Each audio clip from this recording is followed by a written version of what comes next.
So, what are types of investments? See, there are different types of investments. We can have autonomous, we can have financial investment, it can be planned or unplanned investment. So, there's a n number of investment opportunities that are available to you as an individual. So, you can invest in different options. You can have different investment avenues like shares, debentures, mutual funds, bonds, etc. So why you should invest? So basically, see, we save money, right? But it is not going to grow automatically. When we save money, it is very important for us to ensure that that money is growing over a period of time. Okay. So saving money is important, but it is only a part of the story. Smart savers start by building sufficient emergency savings within a savings account or through investment in money market account.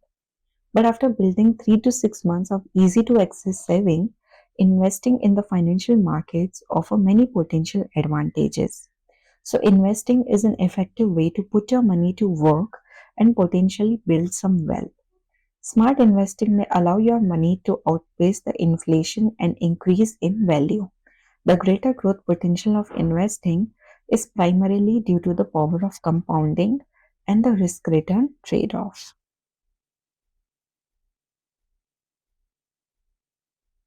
Compounding occurs when an investment generates earnings or dividends which are then reinvested. So basically whatever so compounding effect I'm sure you all must have heard of, but I'll explain again.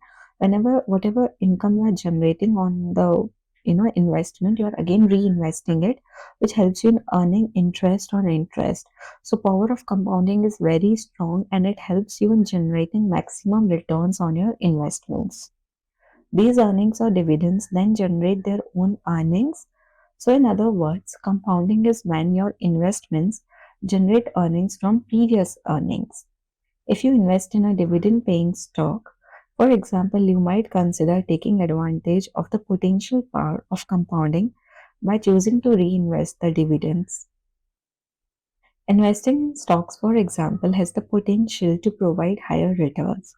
In contrast, investing in a money market or a savings account likely won't offer the same return potential but is considered less risky than investing in stocks.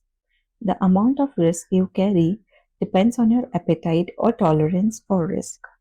Only you can decide how much risk you are willing to take for the potential of higher returns. But if you are seeking to outpace the inflation, taking on some risk may be necessary.